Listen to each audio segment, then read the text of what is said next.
Get out of this seat, kid. First class isn't for you, the man sneered, sprawling across 3A as if he owned it. Passengers watched in uneasy silence, none of them knowing the little girl he dismissed as unworthy was the billionaire's daughter, and that his arrogance was about to ground the entire plane. A grown man stole a 10-year-old billionaire's daughter's first-class seat. But what happened next left the entire plane shocked and grounded.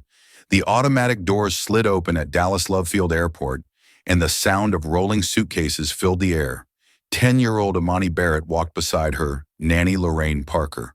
Her tiny hands gripping a shiny pink backpack. For most kids, flying was an adventure in itself for Imani.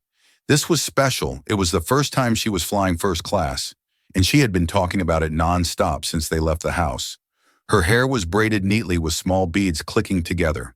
When she turned her head, she wore a simple lavender hoodie with the word genius stitched across the front, a gift from her father after she aced a math competition. There was nothing pretentious about her. She wasn't the type to brag about her family's wealth, though everyone around her seemed to know the Barrett name. Lorraine adjusted her tote bag on her shoulder and bent down to whisper, "Imani, you remember your seat number?" Imani nodded quickly, proud that she'd memorized it. "3, a window seat," she announced with a smile. Her voice bouncing with excitement, other passengers glanced at them as they joined the boarding line. Some smiled politely. Others barely noticed eyes glued to their phones. Lorraine checked her watch. Everything seemed smooth. She wanted this flight to go without any trouble. Imani's father, one of the most recognized self-made billionaires in Texas, trusted her to keep his daughter safe. And she didn't take that lightly when they finally reached the jet bridge. Imani skipped a little, tugging Lorraine's hand. The air grew cooler as they stepped onto the plane. The cabin smelled faintly of leather seats and the faint, sterile scent of cleaning spray. First class wasn't packed yet, so it felt calm, soft lighting, wide seats. People quietly settling in. Imani stopped for a moment, soaking it all in. She whispered, "It's like the pictures." "But better," Lorraine chuckled, guiding her forward. "Okay, 3A, let's get you settled." The little girl LED the way, scanning the row numbers. Her backpack bouncing, she spotted row 3 and lit up. But her smile faltered when she saw something she didn't expect. Seat 3A wasn't empty. A heavy-set man, maybe in his mid-50s, sat there with his arms crossed. He had pale skin that flushed easily, short, thinning hair, and a round face set in a smug expression. His black polo shirt stretched tight across his stomach, and a half-open newspaper rested on his lap. He didn't look up as Imani paused in front of him. Instead, he shifted slightly as if to make himself more comfortable, claiming space that wasn't his. Imani looked at Lorraine, then back at the man. Her voice came out soft but clear. "Excuse me, sir, that's my seat." 3A, she held up her boarding pass with pride, pointing at the number. The man finally looked up, his pale blue eyes narrowing, his lips curled into something between a smirk and a sneer. "I think you've made a mistake, little girl. This is my seat," Lorraine immediately stepped in, her tone polite but firm. "Sir, she's correct. This is her assigned seat. Here's her boarding pass." She extended the slip toward him. He didn't bother looking at it. Instead, he waved a dismissive hand. "I'm sure there's been a mix-up. Why don't you take her to the back? That's where kids usually sit." The words hung in the air like smoke. A couple of nearby passengers turned their heads. A young woman across the aisle glanced quickly, then looked down at her phone. A man 2 rows ahead pretended to adjust his headphones, though his eyes darted to the scene in the reflection of the window. Imani stood still, clutching her pass. Her small face didn't twist into anger or tears. Instead, she stayed quiet, her eyes fixed on the man who had just taken what was rightfully hers. There was something about her silence that made the situation sting more. She wasn't throwing a tantrum. She was simply standing there with dignity, as if silently saying, "I know what's mine." Lorraine's voice hardened. "Sir, she's assigned to 3A. Please check your ticket. We don't want to make this harder than it needs to be." The man leaned back in the seat, folding his arms tighter across his chest. "Listen, I paid for first class. I'm not giving up this seat for a child who probably doesn't even understand the difference. You can make her comfortable and coach." "I'm not moving." The tension thickened, the flight attendant at the front of the cabin noticed. Pausing mid-step, passengers glanced, whispered, then quickly looked away. Nobody wanted to get involved, but everybody knew something wasn't right. But instead of breaking the silence, Amani straightened her shoulders. She didn't cry, didn't beg. She simply stood there holding her boarding pass like a shield. Her eyes steady on the man who thought he could take what belonged to her. But this was only the beginning, and the cabin was about to feel a lot heavier than anyone expected. The aisle felt narrower than ever as Lorraine tried to keep her cool. She'd been in uncomfortable travel situations before, but this one felt different. The man Gerald Whitford, according to the boarding list tucked into his pocket, wasn't budging. His pale cheeks were red, not from embarrassment, but from the arrogance of someone who believed he was untouchable. Sir, Lorraine said again, holding the boarding pass right in front of him. This isn't a debate. The ticket clearly says 3A, you're in her seat. Gerald's jaw shifted as he chewed on his own defiance. And I'm telling you, I'm staying right here. What's she going to do? Kick me out herself? He chuckled a low, smug sound that made the nearby passengers sink further into their seats. Imani gripped her backpack straps tighter. She didn't understand why a grown man would act this way in her young mind. Rules were simple. You buy a ticket, you sit in the seat that matches it. She tilted her head slightly and asked, "Why are you being mean? I am supposed to sit there for the first time." His smirk faltered, but only for a moment. Gerald shifted the newspaper on his lap, snapping it open again, as though the conversation was beneath him. Kids don't need first class. It's wasted on them. She'll be fine in the back, Lorraine's patience thinned. You don't get to decide that she belongs here by now. More passengers were paying attention. A couple sitting diagonally behind leaned toward each other. Whispering, a man in business attire pulled out his phone, pretending to scroll, but angled it just enough to record if things escalated. The flight attendant finally stepped forward. She was a tall woman with auburn hair pulled neatly into a bun, her name tag reading Kimberly. She forced a professional smile. What seems to be the problem here? Lorraine exhaled sharply, grateful for the backup. The problem is that my ward's seat has been taken. She has 3A, but this gentleman refuses to move. Kimberly turned to Gerald, keeping her voice even. Sir, may I see your boarding pass?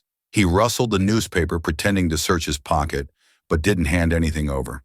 Instead, he leaned back in the seat like a king refusing to leave his throne. You don't need to see it. I know where I'm supposed to be.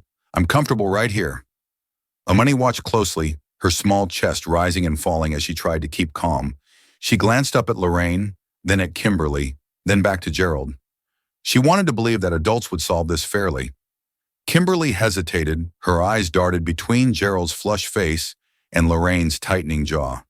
Sir, we need to verify your seat number. Please. Gerald leaned forward, lowering his voice but not his arrogance. Look, I don't know how she afforded this ticket for that kid, but I paid good money to sit here. You're really going to throw me out for her. The words stabbed at Lorraine.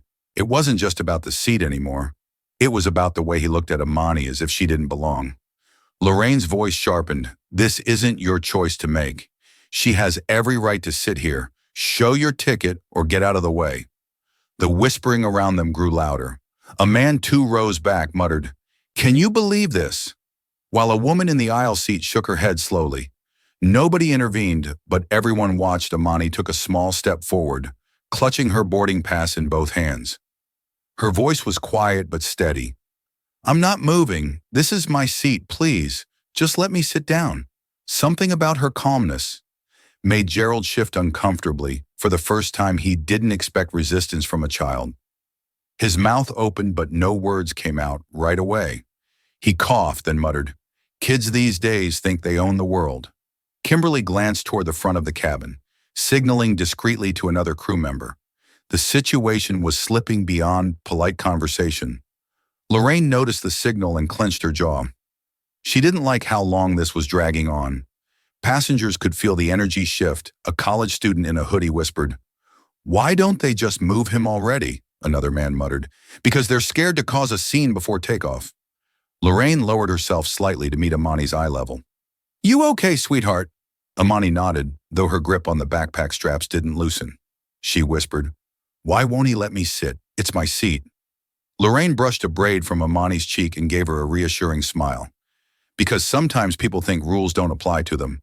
But we're not backing down, the flight attendant cleared her throat, trying one last time. Mr. Whitford, I need to see your boarding pass right now. He sighed loudly, throwing his hands in the air as if he were the victim of harassment. Fine, fine, let me dig it out. He fumbled in his pocket, pulling out the stub. Kimberly took it, scanning quickly. Her brows knitted together. Her voice dropped, but it was clear enough for those nearby to hear. Sir, your seat is 8C, not 3A. The whispers turned into a low ripple of gas. Gerald's cheeks flushed deeper, but he wasn't ready to surrender. He leaned back in the seat again, folding his arms. That's impossible. There must be a mistake in the system. I'm not moving. The disbelief in the cabin thickened. Everyone knew the truth now.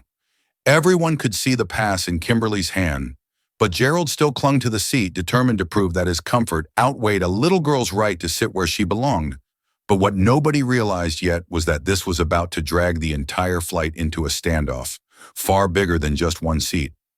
The air inside the cabin felt heavy, like everyone was holding their breath. Kimberly, the flight attendant, still had Gerald's boarding stub in her hand, clearly showing his seat was in row 8, but the man wouldn't budge. He leaned back, arms crossed, chin tucked into his chest as if digging in for a fight. Lorraine's lips pressed into a thin line. She'd dealt with rude people before, but this was different. Her voice cut sharp through the tense silence. The proof is right there. 8C, you're not supposed to be here now either. You move or we'll make sure someone moves you. Gerald snorted, his belly shaking under his stretched polo shirt. You sound real tough, lady, but I'm not moving because some spoiled brat thinks she owns the place. First class is in a daycare. Amani's eyes flicked down for a second, then back up at him. She didn't shrink away. She stood in the aisle, still clutching her pass, still waiting for someone to make it right. Another flight attendant, a younger man named Derek, walked over after Kimberly's signal. He had a calm expression but a firmness in his tone. Sir, this flight can't leave until you're in your assigned seat. You're delaying everyone here. Gerald turned toward him, voice dripping with sarcasm. Oh, I'm the problem, not the little princess here who wants to take over first class. He jabbed a thumb toward Amani, who didn't flinch. Lorraine stepped closer, her patience gone. How dare you talk to a child like that? You're embarrassing yourself. Gerald leaned forward, lowering his voice so it came out more like a hiss. Lady, you don't scare me. I've been flying longer than this kid's been alive. I'm not going anywhere. The murmurs around them grew louder. A woman in her 40s across the aisle finally spoke up. Sir, you're in the wrong seat. We all saw the ticket. Just move another man. Chimed in from row 4. Yeah, you're holding everybody up. Gerald turned on them too, snapping, mind your business. You don't know the whole story. Kimberly exchanged a look with Derek. She didn't want this to get worse, but it already had Lorraine notice the hesitation and called it out. Why are you letting him do this? You see what's happening, but you're standing there letting a 10-year-old get humiliated. The words struck deeper than anyone expected. A few passengers nodded. The tension was no longer just between Gerald and Amani. It was about whether the crew had the courage to handle it. Amani, still quiet, finally spoke again. I don't want to fight. I just want to sit in my seat so we can go. Her voice was soft, but the honesty in it sliced through the chaos. Derek crouched slightly so his voice met her height. You will sit here, sweetheart. Don't worry. He stood tall again, turning to Gerald. Sir, last chance. Get up. Gerald's face twisted into something ugly. He raised his voice. Not quite yelling, but loud enough for the whole cabin to hear. This is ridiculous. She doesn't even belong here. You think her family actually bought this ticket?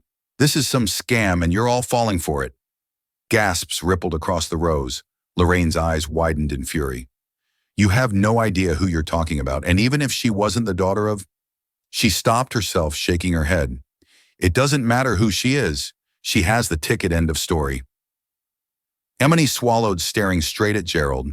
She didn't raise her voice, didn't argue. She just said, You know you're wrong. The simplicity of her words made a few people clap softly, almost like an instinctive response. Gerald turned scarlet. Oh, so now you're clapping for a kid. Pathetic. Kimberly's radio crackled. She whispered quickly into it, then looked at Gerald one more time. Sir, if you refuse to comply, we'll have to remove you from the aircraft. Gerald slammed his newspaper shut, the sound echoing through the cabin. Go ahead, let's see. You try. The murmurs turned to full-blown conversations, a man muttered. We're never leaving on time, a young woman said under her breath. They should have dragged him out already. Lorraine placed a hand on Amani's shoulder, whispering softly, Stay calm, baby girl. Don't let him see he's getting to you. Amani nodded, standing tall despite her small frame. Her silence screamed louder than any tantrum ever could. The flight attendant stepped back, waiting for the captain to arrive. Passengers leaned into the aisle, whispering, recording. Watching, everyone knew now this wasn't just a disagreement over a seat. It had become a standoff, and the whole cabin was caught in it. But what none of them realized was that the standoff would drag in more voices, and soon everyone on that plane would have to choose where they stood. The cabin felt like a classroom where the teacher had stepped out, everyone buzzing, whispering, watching the tension grow without anyone fully stepping in the air. Vents hissed faintly overhead, but no one could ignore the scene unfolding in row 3. Gerald still clung to the seat like a stubborn child. Arms folded, jaw tight, Amani stayed in the aisle with Lorraine's hand resting gently on her shoulder. She wasn't crying, wasn't shouting, just standing there. Her little fingers gripping the strap of her backpack. Her calmness unsettled more people than if she'd thrown a tantrum. Passengers leaned toward each other. A college-age guy in a gray hoodie whispered to the woman next to him, Man, this is wild. They showed him the ticket and everything. The woman shook her head. It's not just about the ticket. Look how he's looking at her like she doesn't belong here. 2 rows back, an older couple spoke in low voices. The wife murmured, Why don't they just throw him out already? Her husband sighed, because they don't want the headlines. Imagine the story, plain grounded because of a seat argument. The whispers weren't private anymore. They layered over each other like background music, everyone talking, but no one brave enough to stand in the aisle with Amani. Lorraine noticed it. She raised her voice just enough so nearby passengers could hear. You all see what's happening. He's taking her seat. Are you really going to sit there and pretend it's not happening? A few heads turned away quickly. Guilty looks flashing across faces. Nobody wanted to be the one to step into a confrontation. From the back of first class, a man in a navy blazer finally spoke up. The flight attendants need to handle this. That's their job. Yeah, another voice chimed in, but they're dragging their feet. Kimberly stood, stiff arms at her sides, her professional mask cracking around the edges. She looked like she wanted to fix it, but didn't want the situation to spiral into chaos. Derek, standing behind her, kept his eyes on Gerald.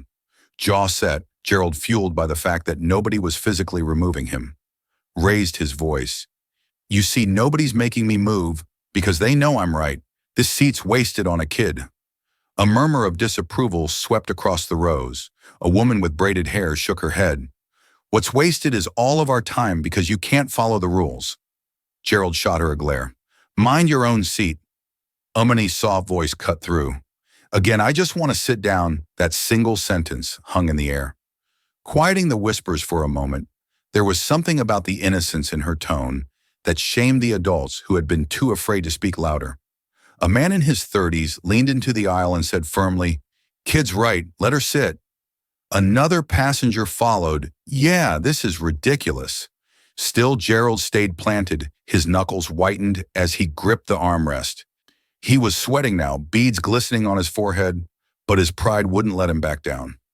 Lorraine sighed, leaning down to whisper in Amani's ear, You're doing amazing. Don't let him see you're tired. Amani nodded, clutching her boarding pass tighter. Her eyes, though young, held a seriousness that made even some of the passengers uneasy. She wasn't looking away behind them. In row 5, a teenager whispered to his mom, Why is he picking on a kid that's messed up? His mom whispered back, Because people like him think they can get away with it.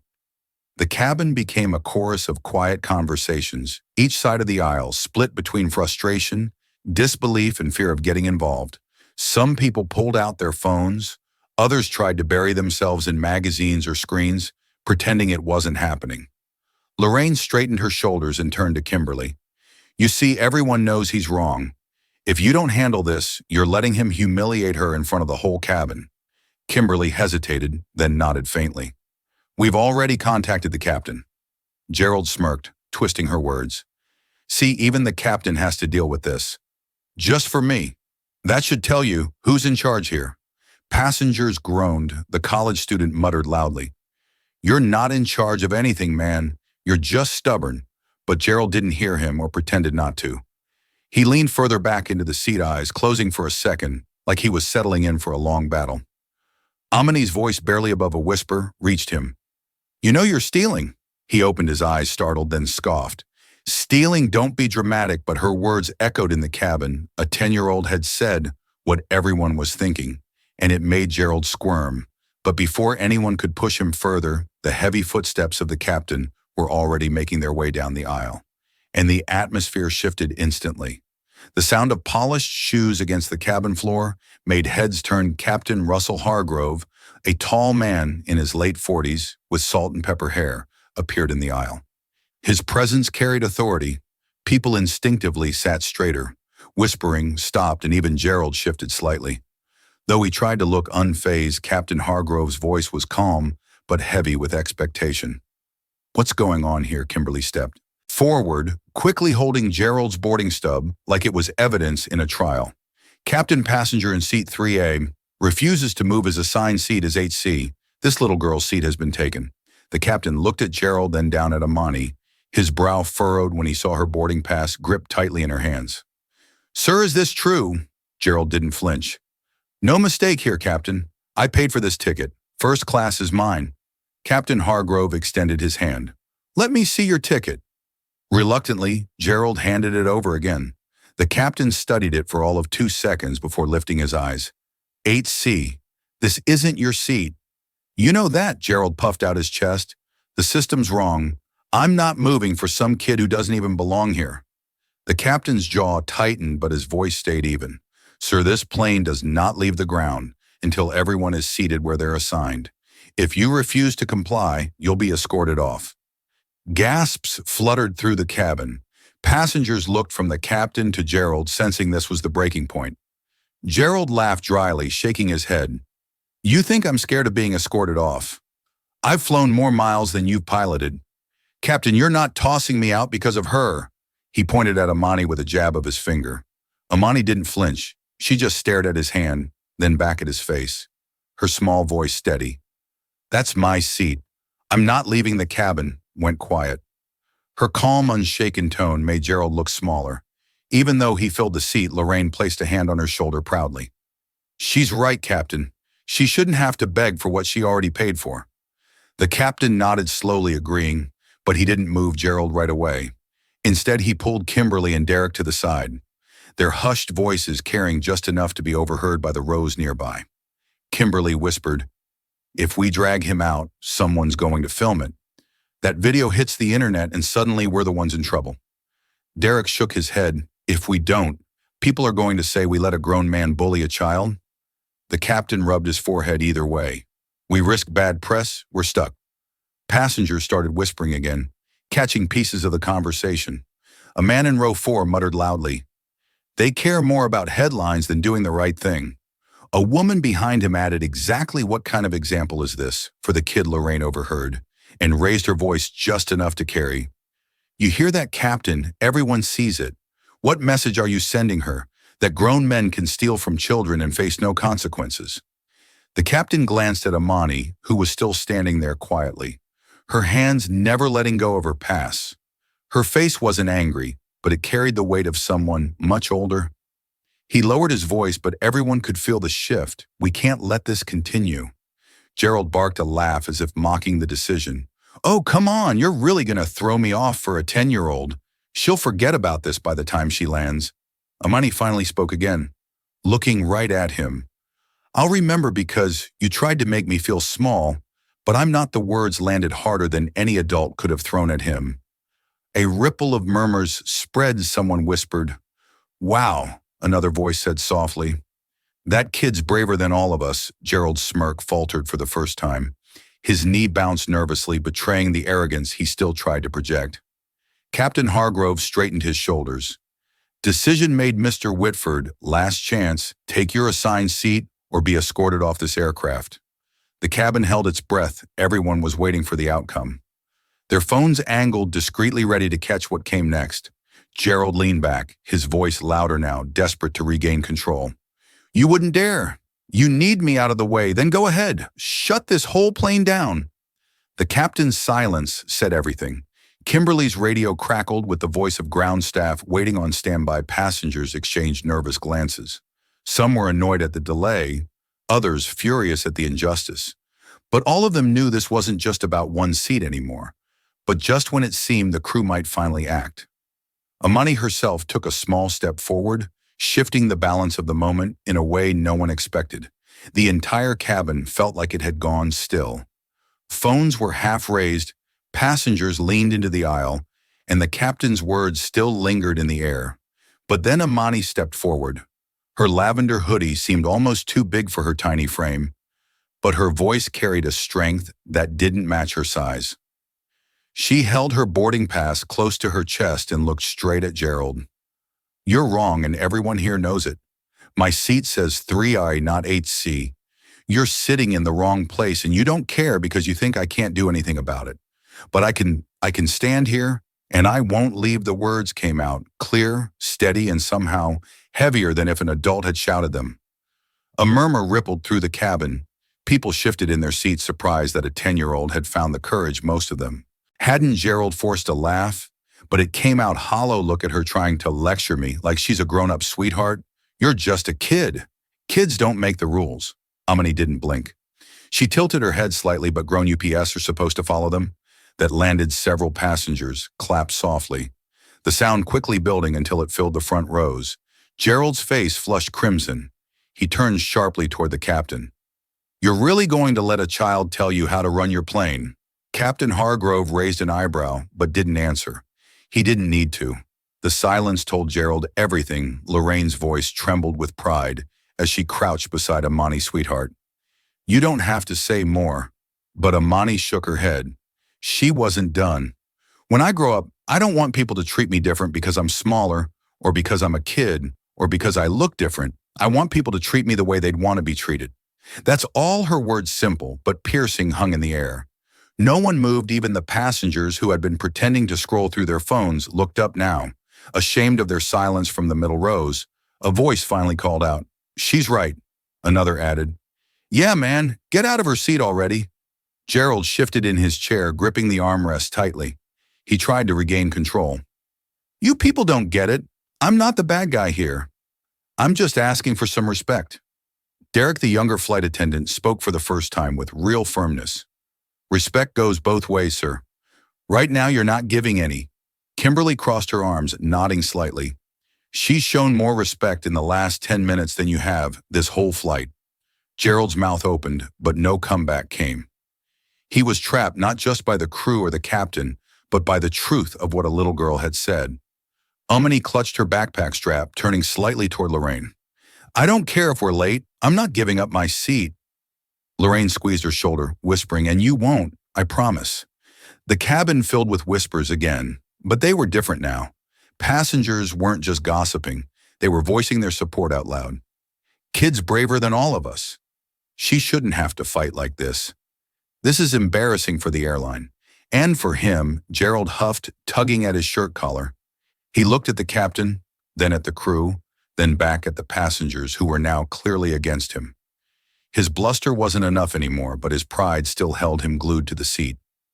Captain Hargrove finally broke the silence. Mr. Whitford, this young lady has shown more maturity than you. If you don't move to 8C, I will call security to escort you off. That is not negotiable. Gerald glared at him. You'd really ruin this flight for everybody over one seat. Before the captain could respond, Amani spoke again, her tone sharper now. No, you're ruining it. Not me, not them. You. The cabin erupted in claps and murmurs of agreement. For a moment, Gerald looked cornered, his arrogance deflating under the weight of a child's words in the eyes of an entire plane. But instead of standing, he tightened his grip on the armrests, his knuckles white. His pride refused to let go. But the crew knew stalling any longer would put the entire flight at risk, and the decision about what to do next was no longer a question. It was a demand. The pressure inside the cabin was almost physical now. Passengers leaned into the aisle, waiting to see if the captain would follow through.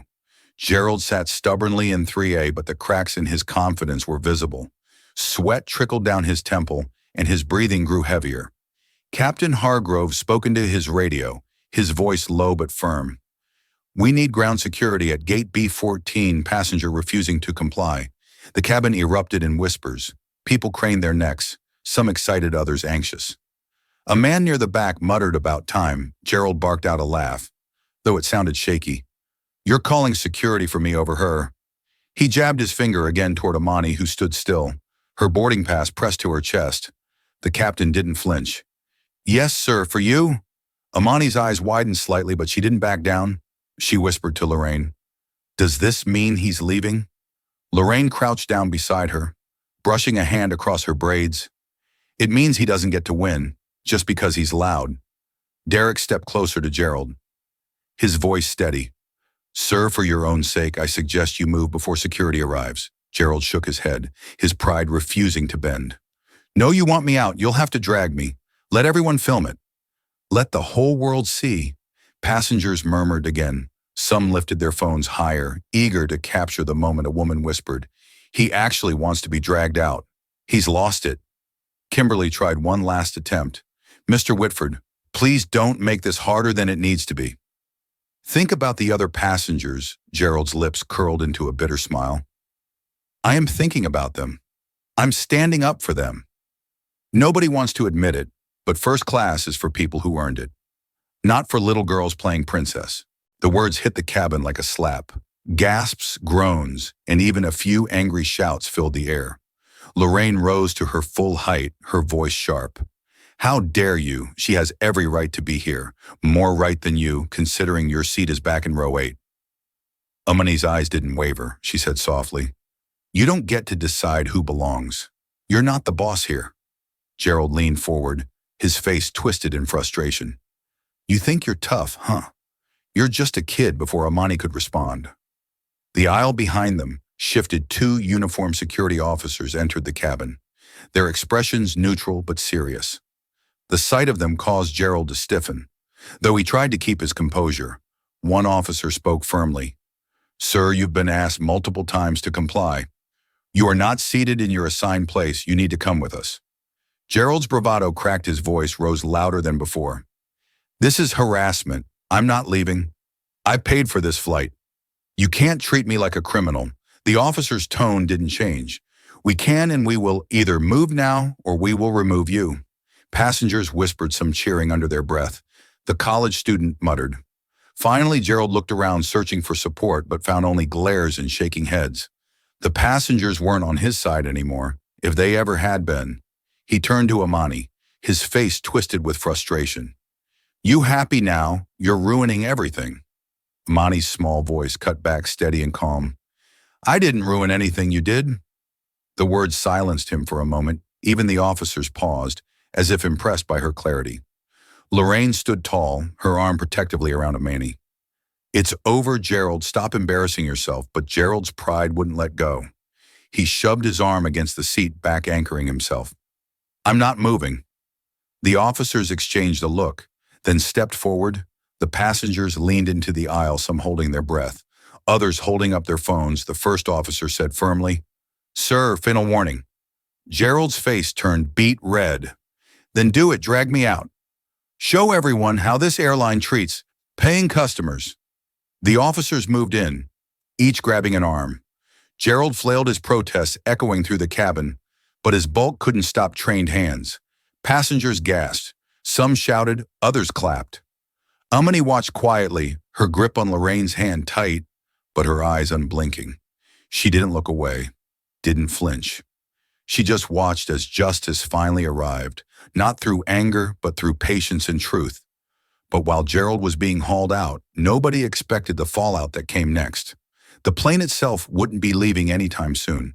The cabin buzzed with energy as Gerald was hauled down the aisle, still kicking and shouting.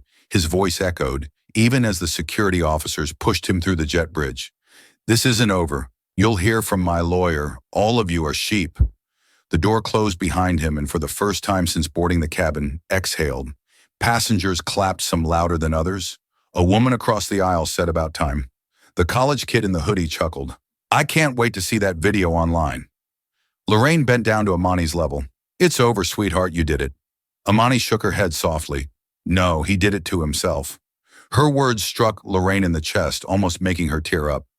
This wasn't just a child parroting what she heard at home. This was Amani processing, standing taller than anyone expected. Kimberly cleared her throat, trying to regain control of the cabin. Ladies and gentlemen, thank you for your patience. We'll be departing shortly. But she didn't sound convinced. Derek walked back up the aisle, muttering to her quietly. Ops just called. They're grounding us until they review the situation. Kimberly's face fell. You're serious, he nodded. Policy. They don't want to risk taking off until they file a report? The announcement hadn't been made yet, but word spread quickly. A man groaned loudly. You mean, after all, that we're not even leaving another passenger? Muttered figures, always the innocent ones who pay the price. Amani overheard and tugged on Lorraine's sleeve. Are people mad at me? Now Lorraine crouched, looking her in the eyes. No, honey, they're mad at him. You just wanted your seat? But before Lorraine could say more, the captain returned to the cabin, his voice carrying authority. Ladies and gentlemen, I regret to inform you this flight is being delayed for the time being for safety and documentation purposes. We cannot depart until ground security clears us.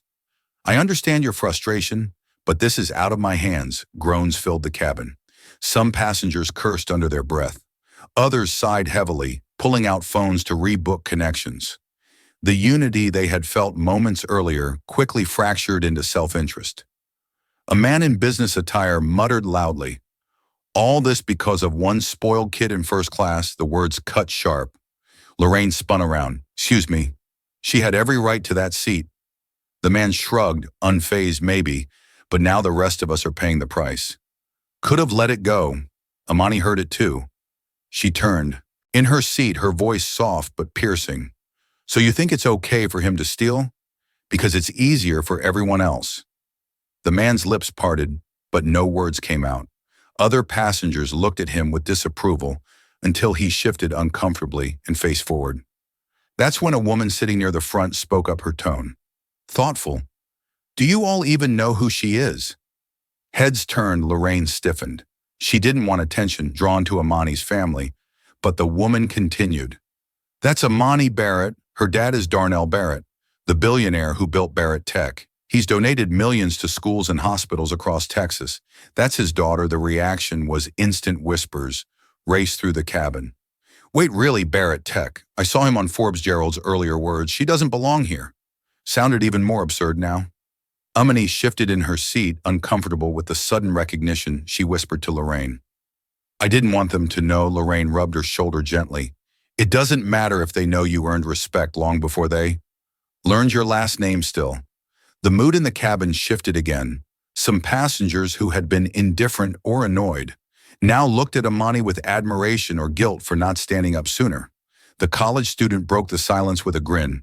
So a billionaire's kid had to teach us all what fairness looks like. That's something a woman across the aisle added. Doesn't matter whose kid she is. She was right from the start. That man was wrong. Amani looked down at her backpack. I don't want them to treat me different just because of who my dad is.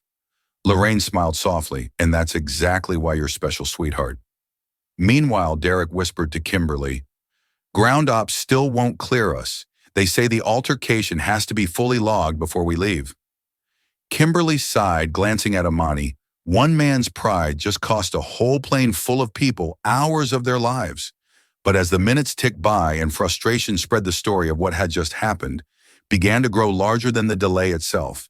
And soon passengers realized they had all been part of something they'd never forget. The announcement hit like turbulence. No one was ready for the flight was officially grounded until further notice. The captain's voice echoed through the speakers. We appreciate your patience, but safety and protocol require us to remain at the gate while we finalize documentation with airport security. The groans came instantly. A man in a suit slammed his laptop shut. Unbelievable. I've got a meeting in Phoenix. I'm missing because of this circus. A mother juggling a toddler muttered. Try explaining this to a 2-year-old. Phones lit up as people rushed to rebook or complain online. A chorus of sighs, curses, and mutters filled the cabin. The sense of unity that briefly stood behind Amani was splintering into irritation. Lorraine pulled Amani close, her arm wrapped protectively around the girl's shoulders. She whispered, don't let them get to you. This isn't your fault. But Amani had already noticed the sideways glances. passengers tapping away at phones, whispering, some even throwing quick looks her way, like she was the cause. Her little hands twisted the strap of her backpack. "They're mad at me now," she said quietly. Lorraine tilted her chin so their eyes met. "No, baby, they're mad because they got inconvenienced. But you didn't cause this. Gerald did, don't you? Carry his mistake." Still, the murmur of frustration continued around them. A man in row 5 leaned into the aisle, his voice sharp. "She should have just sat somewhere else. We'd be in the air by now." Another passenger shot back instantly. "Oh, so it's her job to move when a grown man steals her seat. That's what you're saying?" The first man shrugged. "I'm saying I care more about getting home than teaching a kid a life lesson." Amani turned in her seat, her small voice cutting through the argument. "It's not a lesson. It's what's fair. If I moved, then he would have won. And then next time he'd do it again to someone else." Silence followed. Even those frustrated had to acknowledge the truth in her words. Lorraine squeezed her hand proudly. Kimberly made her way down the aisle, trying to soothe passengers. "We understand your frustration. Please know we're doing everything possible to resolve this quickly." A man muttered, "Talk faster." Others, though, started to speak louder in defense of Amani. The college kid near row 6 raised his voice so everyone could hear. "This little girl had more guts than all of us. If she can stand up for what's right, we can wait an hour." A few passengers clapped. Not everyone joined in, but the atmosphere softened slightly. The tension began shifting from frustration at Amani to frustration at Gerald. Even though he was already gone, Lorraine leaned back in her seat, exhaling slowly. "See, sweetheart, the truth always comes out, even if people fight it." At first, Amani nodded, but her brows furrowed. Why do people get mad at the wrong person? First, Lorraine thought about it, then answered gently, because blaming someone is easier than facing the truth, but the truth always wins if you stand tall. Meanwhile, Derek whispered with Kimberly near the galley. "Ops says this delay could be over 2 hours. They've got to file an official report because security had to step in." Kimberly shook her head all this over. One man's ego, passengers overheard groaning again. 2 hours, are you kidding me? Amani caught the complaints, her small shoulders sinking. Lorraine leaned close again. "Don't you feel guilty? You showed courage. That's something these people will remember long after they forget the delay from the back of first class." A woman stood and spoke loudly, addressing the cabin. "We shouldn't be blaming this little girl for the delay. We should be asking why it took so long for the airline to act. She was right from the start." The reaction was mixed. Some nodded. Others rolled their eyes, but the conversation had shifted. It wasn't just about Gerald anymore. It was about fairness, about courage, and about how easy it is for people to stay silent until someone else stands up. Amani listened quietly, her gaze fixed on the window she'd finally claimed outside. The sun hit the tarmac, bouncing heat waves into the air. She whispered almost to herself, "I just wanted to sit and look outside." Lorraine hugged her gently. "And you will. Don't let anyone steal that joy from you." The flight might have been grounded, but something more important had already taken off inside that cabin. A reminder to every passenger that silence helps the wrong side. And courage doesn't always roar. Sometimes it just stands quietly in the aisle, refusing to move.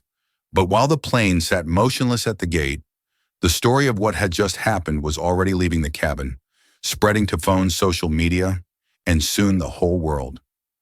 By the time the flight attendants announced they were still waiting on clearance, the mood in the cabin had shifted again. People were restless, but the fire of the argument had dimmed. Phones buzzed with notifications as passengers uploaded clips to social media. Whispered conversations turned into half-joking remarks about viral fame. The truth was, everyone knew they had just witnessed something that would live beyond this flight. Lorraine brushed her hand through Amani's braids. The little girl sat back in her seat, at last gazing out the window. Her boarding pass was still in her lap, as if she didn't want to let go of it until the wheels actually left the ground. "You handled that better than most grown UPS would have," Lorraine whispered. Amani turned her head, her eyes thoughtful. "I didn't want to. I just wanted to sit. But he made me feel like I wasn't supposed to be here." Lorraine's voice softened. "That's exactly why it was important. You stood your ground. Sometimes people will test you, not because you're wrong, but because they want to see if you'll give up. And you didn't. Amani nodded slowly, then looked back toward the aisle where Gerald had sat. Do you think he's still mad? Lorraine chuckled under her breath. Probably, but his anger doesn't change the truth. He was wrong and everybody knows it now. A woman across the aisle leaned over, sweetheart. You were brave. Don't ever let someone take from you. What's yours, people like him? They thrive when others stay quiet. Amani gave a small, polite smile. She was shy about the attention, but her eyes brightened at the kind words. Not everyone was so gentle. Though the businessman in row 5 sighed heavily. Brave or not, we're still stuck here. Some of us have lives to get back to. Lorraine's head snapped in his direction, but Amani tugged her sleeve before she could respond. The little girl spoke for herself. You're mad because we're late, but if I gave up my seat, you'd still be mad. People like him don't stop when they get their way. They just take more. Would you want that to happen to you? The man blinked, caught off guard. He didn't answer. The cabin fell into a hush, and for the second time that day, Amani's words carried farther than any adult's argument could. The college kid grinned, breaking the silence. She's smarter than half the professors. I know. That got a few chuckles, lightening the mood. The captain reappeared, addressing the cabin. We've been given clearance to depart in the next 30 minutes. Thank you for your patience. I know this wasn't the flight you expected. Passengers clapped lightly. Relief replaced some of the frustration. The tension finally began to lift as the crew prepared again for departure. Lorraine leaned close to Amani. Remember this moment, baby. Not because it was hard, but because you stood tall. The world won't always be fair. People will test you, doubt you, even steal from you. But if you know your worth, you'll never let them win. Amani whispered, almost like a promise to herself, I won't. The engines hummed to life, the cabin vibrating gently. Passengers shifted in their seats, buckling belts, tucking away phones outside the runway. Stretched long and waiting, the incident might have delayed the flight, but it had left something behind too. A reminder that respect isn't about size, age, or status. It's about treating people the way you'd want to be treated. Some passengers would tell the story as an inconvenience. Others would share it as a headline. But a few, those who had really listened, would remember the courage of a 10-year-old girl who stood her ground without shouting, who reminded them that fairness doesn't ask for permission, it demands to be honored. As the plane taxied forward, Lorraine squeezed Amani's hand. You did good. Amani looked back at her with a small smile. I just wanted my seat, and maybe that was the lesson all along. Sometimes justice isn't about winning a fight. Sometimes it's about refusing to shrink, even when the world tries to push you back. This story reminds us that silence in the face of wrong only helps the wrong side. Courage doesn't always roar. It can stand quietly, holding its ground, refusing to be moved. If this story moved you, take it with you, speak up when you see unfairness, teach the next generation to stand tall, no matter their size or age. And remember, true respect is never given to those who steal it. It belongs to those who earn it.